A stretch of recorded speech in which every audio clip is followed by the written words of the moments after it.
자, 이번 시간에 원가 회계 기초에 대해서 보겠습니다. 자, 이제 원가 회계, 자, 기본적인 내용부터 좀 보도록 하겠습니다. 자, 이제 우리 재무 회계는 이제 원가 회계, 극단적으로 차이 나는 걸 좀 보죠. 자, 재무 회계는 한마디로 우리 이제 상기업의 회계다 이렇게 보시면 되겠습니다. 상기업은 뭐 업종 자체가 일반적으로 뭐 도소매다.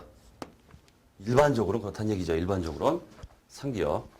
자, 상품이라는 어떤 그 물건이죠. 물건을 띄어다가 매입해다가 마진 붙여서 판다 이런 얘기예요. 그런 회계를 이제 다루고 있다. 그러니까 주가 되는 게 뭐겠습니까? 상품하고 나타나요. 이 재고자산 자체가 상품 이렇게 나타나겠죠. 그렇기 때문에 이제 기초에 있던 상품에 단기 매입한 상품을 합쳐서 그 다음에 이제 기말에 이제 창고에 있는 거죠. 차감하면은 나머지는 팔린 거다 이런 식으로 해서 우리가 매출 원가를 자 산정을 했다는 얘기예요. 자, 그래서 우리 손익계산서에 굳이 이제 구별을 하자면은 이런 식으로 상품 매출 원가 이렇게 구별도 해줍니다. 자, 원가 회계는 이제 우리 제조업 쪽, 제조기업. 자, 그렇게 보시면 돼요. 물건을 직접 만든다는 뜻이에요. 원재료 투입됩니다. 인간들이 투입돼요. 노동력 투입되죠. 우리가 노무비라고 그래요. 그 외에 제조와 관련돼서 이제 기타 제조 간접비라는 비용이 투입이 됩니다. 투입되면은 그리고 뭐가 됩니까? 하나의 제품이 완성이 돼요. 상품이란 말은 안 쓰죠. 자, 우리가 제품을 완성시킵니다. 자, 따라서 기초의 제품이 있었는데 단기에 완성된 제품이 투입이 됩니다. 총 판매 가능한 제품이에요. 기말에 남아있는 제품을 차감하면은 팔린 거다. 굳이 구별을 하자면 제품 매출 원가 좀 이렇게 차이가 난다는 뜻이에요. 자, 어쨌든 간에 어떤 회계 처리 자체에 있어서 재무 회계는 이제 상기업, 그다음 원가 회계는 그 제조업 이걸 좀 하다 보니까 조금은 달라요. 다릅니다. 자, 그걸 먼저 말씀드리고 자, 그다음 자, 이런 이제 원가 회계 이제 목적이 나오고 있는데 목적이 나오고 있어요. 원가 회계의 목적. 자, 3개 나오고 있죠? 자, 우리 뭐 거의 뭐 10년 넘게, 20년 넘게 가방 긴 사람들은 뭐 공부 많이 했죠. 어마어마하게 공부해 왔잖아요, 우리가. 뭔가 딱 나오는데 3개 나왔다 그러면 벌써 이게 중요한 거예요. 왜 그래요? 시험 내기 좋잖아, 이거. 딴 거 하나 딱 넣어가지고. 자, 키워드 중심으로 보겠습니다. 자, 이런 우리가 원가 회계, 자, 이런 거에 대한 하는 그 목적이 뭐냐, 이렇게 얘기할 때, 키워드, 바로 제품 원가 계산입니다.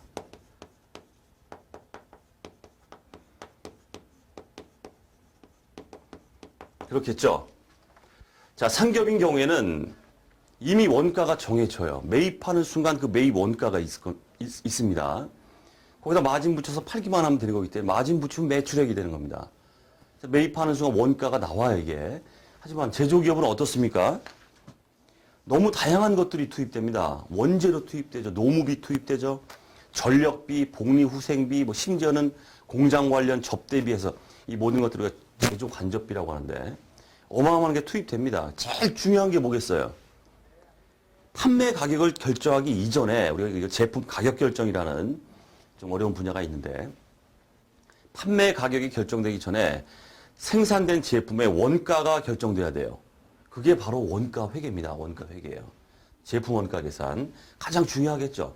제품 원가가 정확하게 결정되어야만 시장 수요나 상황을 봐서 마진율을 어떻게 책정할 것인가. 마진율을 책정해서 결국은 제품의 가격 결정에 이르는 이 일련의 단계를 거치게 된다는 뜻입니다. 자, 그럼 이제 제품 원가. 자, 우리가 일명 제조 원가라고 하는 거에 대해서 잠깐만 보도록 하겠습니다. 자, 하나의 제품이나 모든 것들이 이제 탄생하게 될 때 아주 수많은 다양한 제조 원가가 존재합니다. 하지만 우리 원가 회계에서는 이런 제조 원가를 3가지로 분류해요. 3가지로. 그래서 싸잡아서 이제 들어간다는 얘기죠. 자, 여기는 어디? 공장이에요. 자, 사례를 한번 들어보겠습니다. 자, 여기 A 제품이 있고 또 다른 B 제품을 생산하고 있다 가정을 해보겠습니다. 자, 그러면 기본적으로 하나의 제품이 완성되기 위해서는 투입되는 게 기본적인 게 뭐냐면 바로 재료와 일꾼이에요. 기본적으로. 이게 있어야 모든 게 탄생을 합니다. 자, 투입이 됩니다. 투입이 돼요. 자, 앞으로 제가 팔이 아파서 쓰기 싫어서 그러니까 제가 이제 앞으로는 DM이다 이렇게 쓸 겁니다. 요거는 바로 직접 재료비를 말해요. 재료비. 재료비를 말합니다. 재료가 투입되겠죠. 그래서 직접 재료비, 다이렉트 머티리얼 이렇게 말합니다. DM이라고 쓰면 이제 재료비예요. 그다음 DL, 노무비가 투입돼요. 일꾼이 투입된다는 뜻입니다. 걔한테 비용 나가죠. 자, 앞으로 DL이라고 하면 이거는 직접 노무비다 이렇게 할 겁니다. 팔 아파서 안 쓰려고 그래요. 다이렉트 레이버 이렇게 말합니다. A 제품 생산을 위해서 직접적인 재료비가 투입되고 직접적인 A 제품에 매달리는 인간이 투입된다는 뜻이에요. 돈 들어가죠? 그럼 또 다른 제품 B가 있다고 해보죠. 마찬가지 상황이 와요. B 제품을 위해서 투입되는 재료비, 직접 재료비가 투입되고 B 제품을 생산을 위해서 매달리는 인간이 투입돼요. 기본적인 원가가 발생하겠죠. 그 다음 원가가 뭐 있을까요? 기타. 어디에 투입됐는지 몰라요. 하지만 투입되고 있어요. 자, 이걸 우리가 앞으로 제가 이제 OH라고 쓰겠습니다. OH. 요거는 바로 제조 간접비다 이렇게 말해요. 구체적인 건 다 볼 겁니다. 이런 것들이 뭔지에 대해서는 구체적으로 다 봐요. 결론적으로 이 원가 회계를 하면서 여러분들이 OH, 이 제조 간접비가 앞으로 여러분들을 상당히 괴롭힐 거예요, 이게 지금은 그러려니 하시고. 자, 예를 들어 보죠. 이 제조 간접비라고 그랬죠? A 제품, B 제품을 위해서 투입됐는지가 모호합니다. 잘 모르겠어요. 하지만 투입이 되고 있어요. 이게 뭐가 있을까요? 예를 들면 한번 공장 전력비를 한번 생각해 보죠. 공장에 기계를 돌리고 전기요금 나가고 막 이런 게 있죠? 그럼 A 제품을 위해서 B 제품을 위해서 투입됐다는 뭐 근거가 있습니까? 안 보이죠? A 제품을 위해서 투입된 재료, 매달린 인간, 이런 거는 딱 판명이 됩니다. 하지만 공장에 전력 돌아가고 있습니다. 그 전력 요금 중에서 구체적으로 얼마가 A를 위해 쓰였고 얼마가 B를 위해 쓰였느냐 모릅니다. 몰라요. 그렇기 때문에 앞으로 이제 여러분들을 괴롭히게 될 일이 뭐냐면 이 제조 간접비는 반드시 배분이라는 절차를 거치게 돼 있어요. 그렇겠죠? 직접적으로 100원이 발생했는데 그중에 40원, 60원 이렇게 대응시킬 수가 없기 때문에 일정한 기준에 의해서 예를 들어서 동력비가 막 나갔는데 동력비가 100원이 나갔습니다. 근데 A 제품 생산을 위해서 들어간 전력 그죠? 킬로와트나 뭐 어떤 뭐 이런 것들 기계 시간이나 막 이런 거 봤더니 얘보다 기계 시간을 더 많이 사용했다. 이렇게 해볼게요.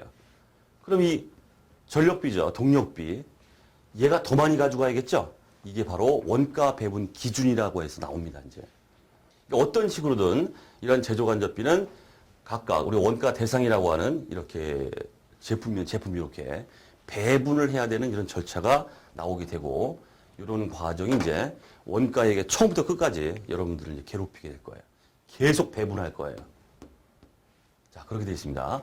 자, 이렇게 이제 기본적으로 제조 원가라는 게 이렇게 DM, DL, OH, 직접 재료비, 직접 노무비, 제조 간접비가 투입돼서 하나의 제품이 완성이 되더라. 자, 이런 얘기입니다. 자, 그러면 제품 원가 계산과 관련해서는 이런 얘기가 나오죠. 자, 제조 원가가 저런 식으로 발생을 하고 있다. 이런 얘기예요. 그럼 제조 원가는 비용으로 끝나버립니까? 아니죠. 제품이 완성이 됩니다. 제품은 결국 재고 자산인 자산을 구성해요. 결국 이 자산을 구성한 이 제품은 언제 비용화가 됩니까? 판매 시에 비용화가 돼요. 뭘로 비용화가 돼요? 매출 원가다. 이런 얘기예요. 됐죠? 자, 이런 식으로 하나의 제품의 원가 결정, 제품이죠. 이게 이제 원가 회계의 첫 바다 목적으로 나올 수밖에 없다는 뜻입니다. 자, 그럼 이러한 것들이 우리한테 미치는 영향이 뭘까요? 우리는 이제 기본적으로 재무회계를 다 알고 있으니까 자, 하나의 제품, 자산입니다. 재고 자산이에요. 어디에 영향을 미쳐요? 바로 FP에 영향을 미친다. 재무 상태표에 기말 재고, 제품, 그죠? 여기에 영향을 미칩니다. 그 다음에 판매 시에 비용화되는 이 매출 원가, 이거 모르면 이 바닥 뜨셔야죠. 다 배웠잖아요. 뭐예요? 매출 원가는 어디에 영향을 미칩니까? 손익계산서 IS에 영향을 미칩니다. 이렇기 때문에 원가 회계가 제품 원가 계산이 첫 바탕으로 나옵니다. 목적 자체가. 자, 그렇게 보시면 되고. 자, 그래서 제품 원가 계산에 일반 재무제표의 작성에 필요한 원가 정보의 제공이다. 일반 재무제표 뭡니까? 재무상태표의 기말 재고, 손익계산서의 매출 원가, 이런 식으로 된다는 뜻이에요. 자, 화살표. 재무제표에 계상될 매출 원가와 기말 재고 자산 평가의 근거 자료가 된다. 이렇게 되어 있습니다. 자, 두 번째. 자, 키워드. 의사결정.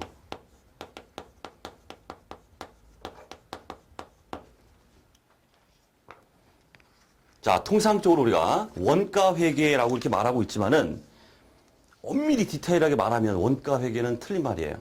물론 혼용해서 쓰이고 있지만, 자, 일반적으로는 원가 회계와 관리 회계 분야가 있습니다. 이 두 개를 원가 관리 회계 이렇게 말해요. 하지만 통상 너무 기니까 원가 회계, 그냥 관리 회계, 그냥 다 세 개 혼용돼서 쓰고 있어요. 원가 회계, 관리 회계, 원가 관리 회계 다 같은 말입니다. 어쨌든 간에 첫 바다는 제품 원가 계산이기 때문에 이 분야를 우리가 원가 회계다 이렇게 말해요. 하지만 혼용하고 있습니다. 원가 회계도 뭐 마찬가지예요. 그 다음에 2번, 3번 분야를 우리가 관리 회계다 이렇게 말합니다. 관리 회계. 합쳐서 원가 관리 회계 이렇게 말하는 인간도 있고 그냥 원가 회계, 관리 회계 해도 마찬가지예요. 똑같은 얘기예요. 어쨌든 우리가 원가 회계라고 할 때는 이 관리 회계 분야를 포함하고 있는 개념이다. 먼저 이걸 좀 알아두셔야 됩니다. 그렇기 때문에 이제 2번에 먼저 의사결정, 3번 좀 이따 얘기하고 의사결정 얘기가 나오고 있습니다. 이게 관리 회계가 포함되기 때문에 그 얘기입니다.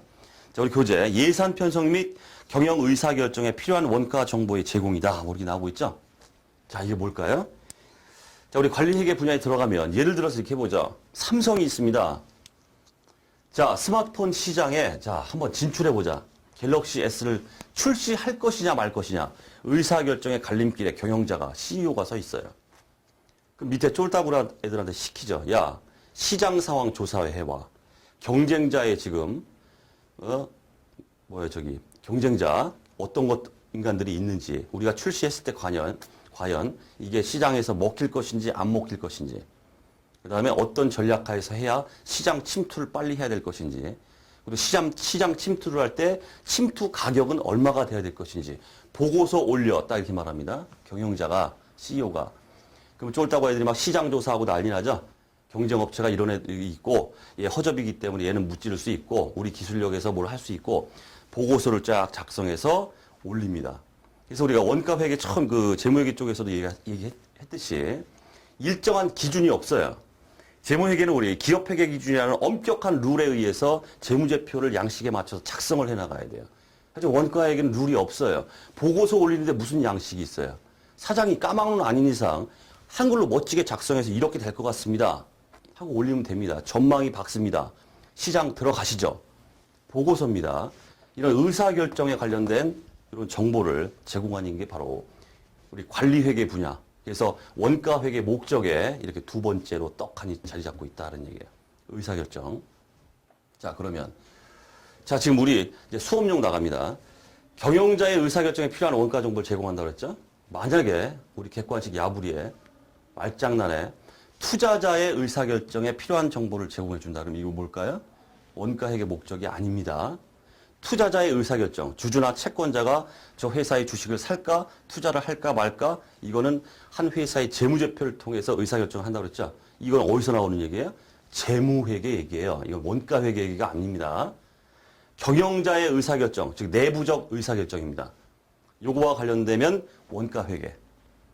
투자자의 의사결정, 외부 이해관계자죠. 이런 인간들의 의사결정은 바로 재무회계의 목적이에요. 이거 좀 알아두시고. 자, 그 다음 이제 통제와 성과평가 뭐 이렇게 나오고 있죠. 어쨌든 키워드, 둘 다 뭐 키워드인데. 통제라는 말, 성과평가라는 말. 이렇게 해서 이제 키워드가 끝났습니다. 원가회계 목적이. 세 개는 필히 알아두셔야 돼요. 사지선다 내기 좋잖아, 이게. 제품 원가 계산, 의사결정, 그 다음 통제나 성과평가, 원가회계의 목적입니다, 이게. 자, 통제나 성과평가와 관련해서 예산 통제 및 책임 중심별 성과평가 자료 제공이다, 이게 나오고 있고. 자, 화살표 이제 제가 써놓은 게 예정 원가와 실제 발생 원가 의 차이를 관리하고 수행 성과를 평가한다고 되어 있죠. 이게 대표적인 예정 원가라는 건 대표적으로 우리가 표준 원가라는 게 있어요. 표준 원가. 간략하게만 설명을 드리겠습니다. 통제나 성과평가의 의미를 좀 파악하시라고 좀 말씀드릴게요. 공장이 있습니다. 구매 담당자가 있어요. 재료 구매 담당자가 있거나 또는 일하는 노동자가 있다고 해보세요. 그럼 이미 공장 내에서는 관리자가 표준이라는 걸 딱 설정해요. 제품 한 개 생산할 때는 재료비는 10kg이 투입돼야 돼라고 딱 설정이 돼 있어요. 근데 노동자가 일을 하면서 A 제품에 12kg을 투입했어요. 더 많이 투입됐죠. 그럼 어떻게 돼요? 원가가 커져요. 그럼 관리자 측면에서 어떻습니까? 너 뭐 한 거야? 너 일하다 졸았지? 너 부주의로 인해서 2kg 더 넣었지? 착각해가지고. 아주 혼납니다. 혼나요. 너 왜 표준이 10kg인데 12kg를 썼어? 똑바로 못해? 이렇게 나옵니다. 그렇기 때문에 우리 통상적으로 실무적으로 제조기업에 관리자가 어떤 표준을 설정하고 있다. 이렇게 되면은 밑에 노동자들은 아주 피곤합니다. 피곤해요. 표준 10kg을 맞추기 위해서 굉장히 신경이 날카로워요. 이게 뭡니까? 너 똑바로 못해? 이게 바로 성과평가입니다. 이게. 10kg 투입하라고 표준이 돼 있는데 왜 12kg 투입했냐? 너 인사고과에서 점수 마이너스야. 이런 식으로 들어가요. 그 다음에 이번엔 잘했다 해볼게요. 투입량이 10kg로 돼 있는데 표준이 예를 들어서 8kg만 투입했어요. 원가가 싸졌죠. 싸졌죠? 그러면 성과평가가 어떻게 들어갑니까? 잘했다. 잘했다. 또는 한 제품을 생산하는데 직접 투입되는 노동시간이 10시간이다라고 딱 못 박아져 있어요. 표준이 딱 설정되어 있습니다. 근데 어떤 애가 A 제품 하나를 생산하는데 10시간이 아니라 12시간 일했어요. 원가 더 나가죠? 시간당 이익률은 정해져 있기 때문에 더 나가죠? 똑바로 못해 이렇게 나와요. 혼나요. 하지만 10시간 투입해야 되는데 8시간만 투입하고도 하나의 제품을 만들었어요. 잘했다. 바로 이게 통제나 성과평가와 관련되어 있습니다. 이게 관리회계 분야입니다. 이게. 자, 이렇게 제품 원가 계산이라는 원가 회계 분야와 의사결정이나 어떤 통제, 성과평가를 아우르는 관리회계 분야 합쳐서 그냥 원가 관리회계 또는 그냥 원가 회계해도 상관없어요. 혼용해서 쓰고 있다는 얘기입니다. 자, 그렇게 보시고. 자, 이제 우리 수업용. 자, 주위에 나오고 있죠? 우리 매출액 계산. 이게 원가 회계의 목적입니까? 매출액은 재무 회계의 목적입니다. 손익계산서. 그렇겠죠? 예를 들어서 또 이런 게 나와요. 이익잉여금 처분 정보의 제공이다. 또는 이익 처분에 관한 정보의 제공이다. 이게 맞습니까? 이익잉여금 처분 계산서, 뭐 이익 처분 무슨 얘기예요, 이게? 재무 회계의 목적입니다. 재무 회계 분야입니다. 어쨌든 우리가 뭡니까? 키워드로 세 개만 딱 머리에 박아두면 다 풀리겠죠? 자, 기본적인 문제로 나올 수 있습니다. 나왔습니다. 또 나올 거고. 자, 그 다음 이제 우리 기초적인 측면이기 때문에 자, 이제 원가의 개념에 대해서 자, 한번 보도록 하겠습니다. 자, 먼저 원가가 나오고 있는데, 자, 원가가 이제 발생이 됩니다. 뭐 제조 원가, 모든 뭐 원가가 있어요. 자, 원가가 발생이 됐다. 자, 그러면 이 원가는 향후 어떠한 행보를 거쳐서 어떠한 회계학적인 어떤 인식 자체를 가져오느냐 이런 뜻입니다. 자, 먼저 미소멸 원가, 소멸 원가 어려운 얘기가 나오고 있어요.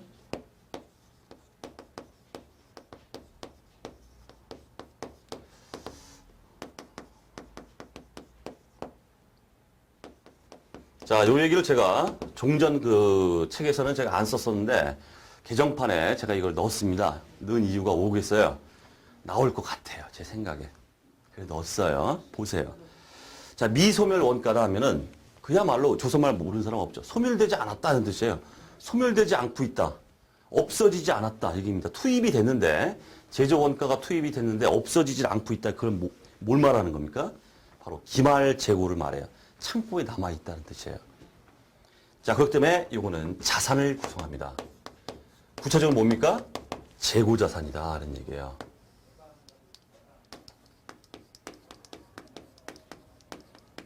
그러니까 어렵게 생각하실 필요가 없어요. 미소멸 원가다. 판매되면 없어지는 거고 다 그런 거기 때문에 판매도 안 되고 가만히 있다. 기말재고 창고에 있다. 결국 재고자산이 바로 어쨌든 뭡니까? 미소멸 원가는 이꼬르 자산이다. 이런 느낌을 딱 가지셔야 됩니다. 원가가 투입됐는데 미소멸 상태로 있다? 자산이다. 이런 생각을 가지셔야 돼요. 자, 그 다음에 소멸 원가를 보겠습니다. 자, 소멸 원가. 자, 이 행보를 보세요. 자, 어떤 거는 이제 수익 획득에 공헌을 했느냐, 공헌하지 못했느냐, 이걸 나누게 되는데, 수익 획득에 공헌을 했느냐. 원가가 발생했으면은, 예를 들어서, 매출 원가가 됐다. 비용이죠? 매출 원가가 되면 소멸되잖아, 이게. 없어지는 거잖아, 이게. 원가가. 그럼 매출 원가를 구성했어요. 그럼 수익 획득에 창출했다는 건 뭡니까? 매출액이 나왔다는 뜻이에요. 공헌을 했느냐. 수익 획득에 공헌을 하지 못하고 소멸해버렸느냐. 이런 차이가 있다는 뜻이에요. 수익 획득에 공헌을 하게 되면 우리가 비용이다 이렇게 말합니다. 수익 획득에 공헌하지 못했다? 손실. 전혀 느낌이 안 오죠. 사례를 봐야 돼요. 그래서 지금 말씀드렸던 바로 매출 원가입니다. 매출 원가 비용이죠. 수익 획득에 공헌했습니까? 매출액을 발생시켰어요. 저 재고자산이 소멸되면서 매출 원가가 나타나죠. 한데 얘는 수익 공헌, 즉 수익은 뭐다? 매출액을 발생시켰기 때문에 비용이다 이런 뜻이에요. 자, 하지만 소멸됐습니다. 자산 상태, 예를 들어 재고자산 상태로 있었는데 없어지긴 없어졌어요. 자, 없어졌는데 매출액이나 이런 수익을 창출하지 못하고 없어졌어요. 어떤 게 있을까요? 우리 교재도 있지만 화재 손실, 그 다음에 감모 손실. 자, 미소멸 상태로 재고자산이 있었습니다. 공장에, 창고에. 그런데 불이 났어요, 공장에. 재고자산이 없어져 버렸어요. 없어졌습니다. 매출액이 발생이 안 됐죠? 화재 손실. 수익 획득을 공을 못했잖아, 지금. 매출액이 안 나왔기 때문에. 근데 없어졌어요. 그렇다고 이게 뭐 손실이나 어떤 마이너스가 아닙니까? 마이너스긴 마이너스인데, 정상적인 비용이 아니라 뭐라고 쓴다? 손실 이렇게 말한다는 뜻이에요. 이 손실은 결국 뭐다? 영업 외 비용이다 라는 뜻이에요. 얘는 뭐예요? 영업 비용이죠? 영업과 관련된 비용이고, 얘는 영업과 전혀 관련 없이 비용이 생겼어요. 이런 걸 우리가 일반적으로 손실 이렇게 말합니다.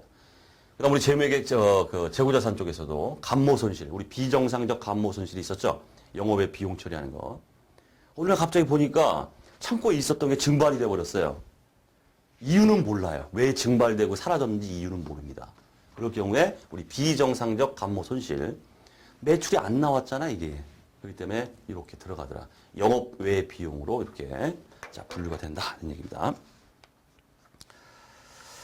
자, 그다음 원가 개념을 보시면 그야말로 뭐 조금 이제 뜬구름 잡는 얘기인데 한번 보죠. 원가 집계 모르시는 분 없죠. 느낌이 오잖아요. 원가라는 게 집계를 해야 되잖아요. 집계. A 제품 딱딱 집계가 들어가야겠죠. 이런 개념이다 보시면 되고. 자, 회계 시스템을 통해서 조직적인 방법으로 원가 자료를 취합하는 것이다. 자, 그다음 원가 대상이 나오고 있죠. 자, 여기 좀 주목을 해 주십시오. 자, 원가 대상은 일단 써두세요. 엄청나게 다양하다. 원가 대상이라는 건 딱 정해져 있는 게 아닙니다. 바라보는 어떤 시선이 어디에 가 있냐에 따라서 원가 대상은 굉장히 다양합니다. 결국 정의 자체는 독립적인 원가 측정을 통해서 원가 집계가 되는 활동이나 항목 단위다. 벌써 여러 가지 많이 나오죠? 활동이 될 수도 있고 항목이 될 수도 있고 여러 가지가 있다는 뜻입니다. 그러니까 어쨌든 원가 집계가 되는 건데 대표적인 원가 대상이 뭘까요? 제품이에요. 원가 집계가 막 되잖아요, 이렇게. 원가 집계가 되는 요놈, 이 대상, 이걸 우리가 원가 대상이다 이렇게 말하는데 원가 집계를 이렇게 제품에다 할 수도 있고 지금 엄청나게 다양합니다. 자, 사례가 나오고 있죠? 한번 쭉 나열을 해봤어요, 한번. 왜 이렇게 쭉 제가 여러 가지를 썼겠어요? 쓰다 보니까 이 페이지에 칸이 남아요. 그래서 썼어요. 중요한 건 없습니다. 써놨다고 톡 크게 암기하고 있으면 안 돼요. 그러니까 예를 들어서 뭐 제품이나 제조 부문이나 보조 부문, 제조 공정 뭐 우리가 다 볼 거지만 심지어 활동도 있습니다. 우리가 뭐 이제 회계사, 세무사 시험 정도 되면은 우리 이제 ABC 회계라는 게 있습니다. 이게 액티비티 베이스드 코스팅이라고 해가지고 활동 자체가 하나의 회계의 원가 대상이 돼버립니다. 활동. 무슨 활동을 했다, 뭐 막 별의별 활동이 다 있겠죠. 그 활동에다가 원가를 집계를 시켜요. 그런 다음에 막 뿌려버립니다. 막 이렇게. 복잡한데 ABC 회계다 해가지고 활동 기준 원가 계산 이런 것도 있어요. 이게 심지어는 활동에도 저게 원가 대상이 될 수 있다는 뜻이에요. 어쨌든 여러분들이 여기서 챙기실 건 뭐냐면은 단순하게 원가 집계가 되는 게 난 제품만 있는 줄 알았는데 그게 아니구나. 다양하구나. 끝. 됐죠? 더 이상 볼 거 없어요. 자, 그다음 원가 대상이 결정되어야 원가 측정이 가능하고 원가 측정에 의해서 원가 집계가 되고 원가 대상의 경영자의 의사결정 목적에 따라 선택이 된다. 이렇게 되어 있습니다. 자, 그다음에 알고 가기 해가지고 제가 또 이제 개정판에 한번 넣었어요. 이게 뭐냐면 우리가 원가를 바라볼 때 과연 목적 자체는 굉장히 다양합니다. 이 원가 정보를 이용하는 경영자 입장에서는 이 원가 정보를 아주 다양한 목적에 이용할 수 있다는 뜻입니다. 그렇기 때문에 상이한 목적이라는 말이 나옵니다.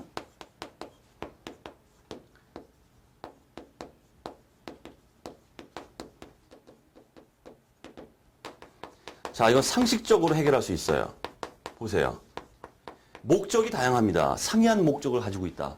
그럼 내가 이용하는 원가 정보 자체를 목적이 다르더라도 동일한 원가 정보를 내가 이용해야 되느냐? 아니면 목적이 다르기 때문에 그 다른 목적에 맞춰서 상이한 원가 정보를 이용해야 되느냐?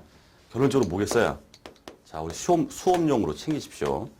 상이한 목적에도 동일한 원가 정보를 이용해야 된다. 이렇게 하면 틀려요. 당연히 목적이 달라지면 상이한 원가 정보를 이용해야겠죠. 자, 그런 얘기입니다. 그래서 한번 읽어보면 자, 원가 회계가 외부 보고, 계획 수립과 통제, 특수한 의사결정에 여러 다양한 목적에 사용되기 위해서는 그 목적에 따라 각각 다른 원가 정보가 필요하며, 그죠? 목적에 따라 다른 원가 정보가 필요하다. 자, 따라서 담당자는 특정한 목적에 가장 적절한 원가 정보를 제공하기 위해 이용할 원가 자료를 결정해야 된다. 이렇게 되어 있습니다. 자, 예를 들어보죠. 느낌이 또 안 오죠. 그럼 어떤 상이한 원가 정보입니까? 그냥 원가가 다 원가 아닙니까? 이렇게 말할 수 있어요. 구체적으로 예를 들어서 우리가 특수 원가라는 게 있습니다. 다 배울 겁니다. 예를 들어서 자, 기회 원가라는 얘기를 한번 해볼게요. 이건 회계학적인 원가가 아닌데 의사결정 목적에 맞춰서 이런 특수 원가도 이용할 수 있어요. 물론 이거 이외에도 특수 원가는 우리 뒤에 나오는 뭐 관련 원가니 차익 원가니 비관련 원가 무슨 뭐 통제 불능 원가 가능 원가 별의별 게 다 나와요. 뭐 매몰 원가 뭐 별이 나옵니다. 그런 것들이 이제 특수 원가인데 회계학적인 어떤 수치로 계량화시키기엔 좀 뭐하는 것들이 있어요. 있긴. 그런데도 의사결정자의 목적에 맞춰서 심지어는 이런 기회 원가도 원가 정보로 이용할 수 있다는 뜻이에요. 의사결정에. 자, 예를 들어서 이런 얘기 한번 해볼게요. 자, 우리 맹자편에 보시면은 유붕이 자원 방내하니 불력 여로하라 이런 말이 있어요. 유붕은 맹자의 아주 절친한 중마고우입니다.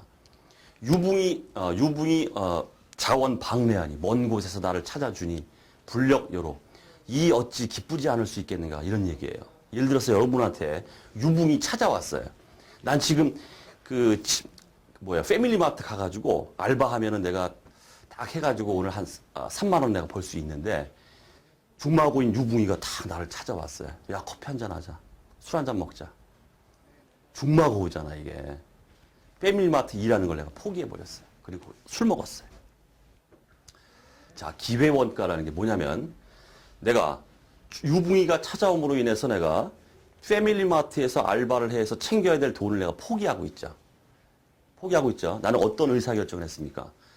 패밀리마트에서 일하는 의사결정이 아니라 친구와 술 한잔하는 의사결정을 했어요. 그러한 의사결정으로 인해서 나는 패밀리마트의 알바비 3만 원을 날리고 있다는 뜻이에요. 그 3만 원도 내 입장에서 보면 내가 이러한 의사결정, 술 먹는 의사결정을 함으로 인한 비용이다 이렇게 보는 거예요. 이걸 우리가 기회원가다 그렇게 말해요.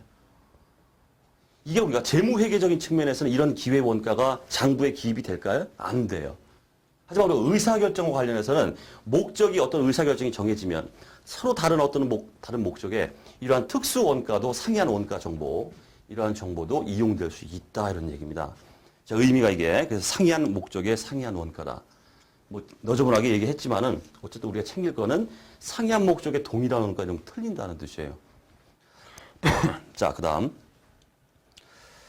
자, 이제 용어 개념과 관련해서 이제 원가 집합을 이제 보시면은 자, 특정 원가 대상에 속하지 않는 간접 원가를 모아둔 것으로서 둘 이상의 원가 대상에 배분되어야 될 공통 원가다 이렇게 나오고 있죠. 바로 요겁니다. 이걸 우리가 공통 원가.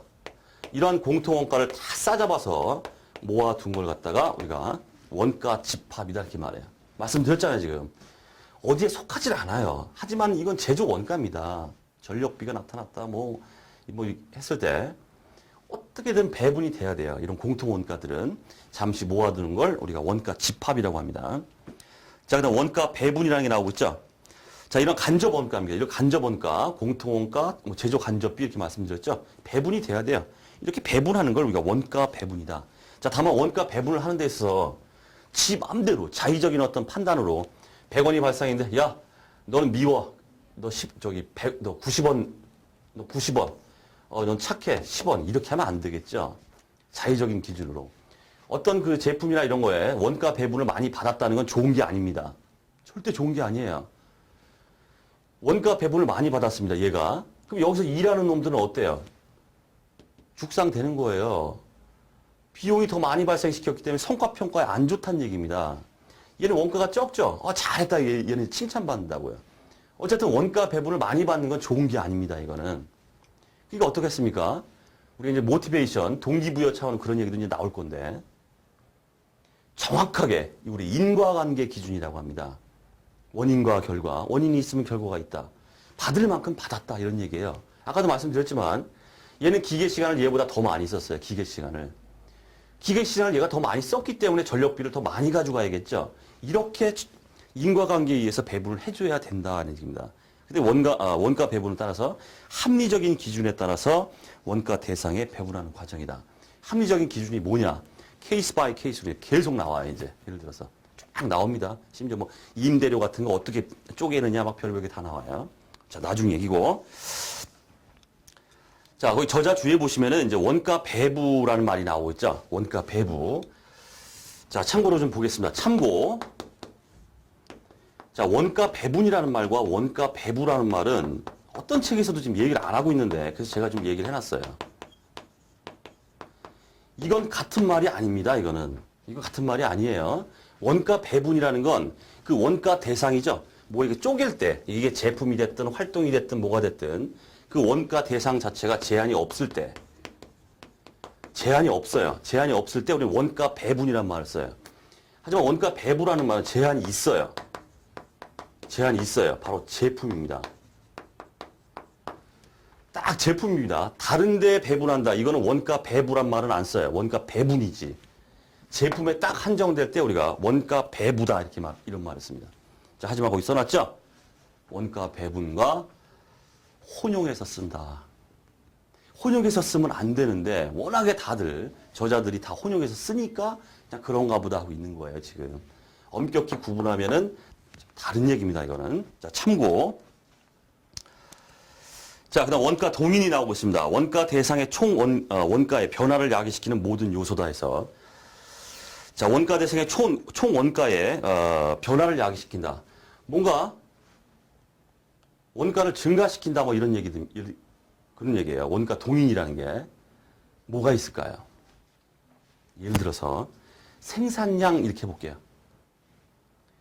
생산량이 늘어나면 어떻습니까? 당연히 원가가 커지죠. 한 개 만들 때 원가, 100개 만들 때 원가 당연히 달라요.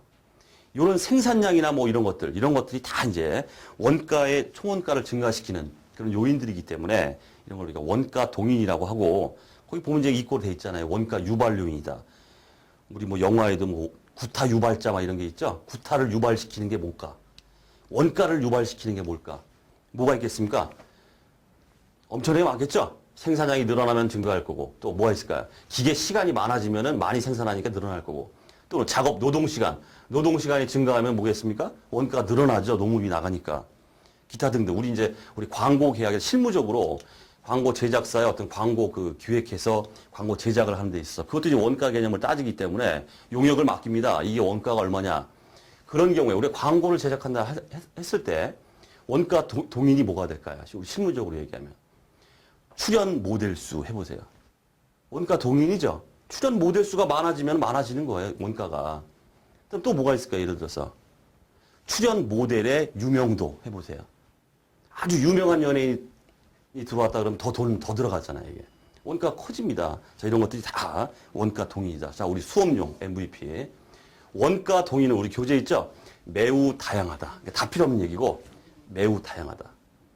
원가 동인은 극히 제한적이다. 이렇게 말하면 틀린다는 얘기입니다. 매우 다양하다. 우리가 챙길 건 그겁니다. 자, 그럼. 자, 조업도 같은 얘기입니다. 그 협의 광의가 있는데 광의만 보세요. 총원가 변동에 가장 큰 영향을 주는 원가 동인이다. 지금 원가 동인 얘기했었죠? 무슨 뭐 생산량이 될 수도 있고 노동 시간이 될 수도 있고 별의별 게 다 있어요. 그 중에서 총원가 변동에 가장 큰 영향을 주는 게 바로 우리가 조업도다 이런 말을 합니다. 조업도. 자, 그다음 이제 관련 범위를 보시면 자, 관련 범위 조금 어려운 그 얘기입니다. 우리 원가에서 한번 읽어보죠. 달성 가능한 최저 조업도와 최고 조업도 사이의 범위, 원가와 조업도 간의 일정한 관계가 유지되는 조업도의 범위, 요거로서 여기 원가 행태의 회계적 추정치가 타당한 조업도의 범위다 이렇게 돼 있어요. 느낌이 안 오죠? 이렇게 해볼게요. 자, 한 개 생산할 때 원가가 10원이 들었어요. 그럼 100개 생산하면 몇 개 들어야 돼 도대체? 우리가 합리적으로 생각한다면. 100배가 됐으니까 얼마가 들어야 돼? 1,000원 들어야죠, 1,000원. 이렇게 되죠? 이게 바로 원가 행태의 회계적 추정치가 타당한 조업도의 범위다. 그게 그 의미입니다. 한 개부터 100개. 우리 이렇게 임의적으로. 지금 한 개일 때 10원, 100개일 때 1,000원. 당연한 얘기잖아요. 어떤 합리적인 추정치가 나오고 있잖아요, 이게. 이때의 어떤 그 조업도 한 개부터 100개, 요 사이의 범위. 그러면은 두 개일 때는 20원일 거고, 세 개일 때는 30원. 회계적 추정이 가능하죠. 요런 범위를 우리가 한 개부터 100개, 최저 조업도와 최고 조업도, 요걸 갖다 우리가 관련 범위다 이렇게 말해요. 왜 이러냐면 우리가 이제 원가 회계 어떤 그 가정에서는 항상 그런 가정을 합니다. 원가 발생의 행태는 선형이다 이렇게 말해요. 선형이다. 자, 이게 뭐냐면 자, 한 개일 때는 원가가 10원이야. 요점이야. 자, 두 개일 때는 원가가 그러면 이게 두 배로 되겠지? 20원이야. 좀 찍어 볼게요. 20원이야. 그러면 이게 이제 세 개일 때는 이건 30원이야. 회계적 추정치가 딱딱딱 들어가죠? 원가는 이런 식으로 선형이다 연결해 보면은 선이다 이런 뜻이에요. 원가는 곡선이 아니다는 뜻이야, 이게 곡선이. 이런 기본적인 가정을 하고 있기 때문에 관련 범위다 이런 말이 나옵니다. 어려운 얘기입니다. 그냥 그러려 하시면 돼요. 자, 어쨌든 원가 회계 관련해서 이번 시간은 가장 기초적인 얘기를 좀 해봤습니다. 기초가 제일 중요해요, 여러분들. 원가가 이런 거구나 이번 시간에는 느낌만 딱 가지시면 됩니다. 자, 원가 회계 기초. 자, 강의는 여기서 마치도록 하겠습니다.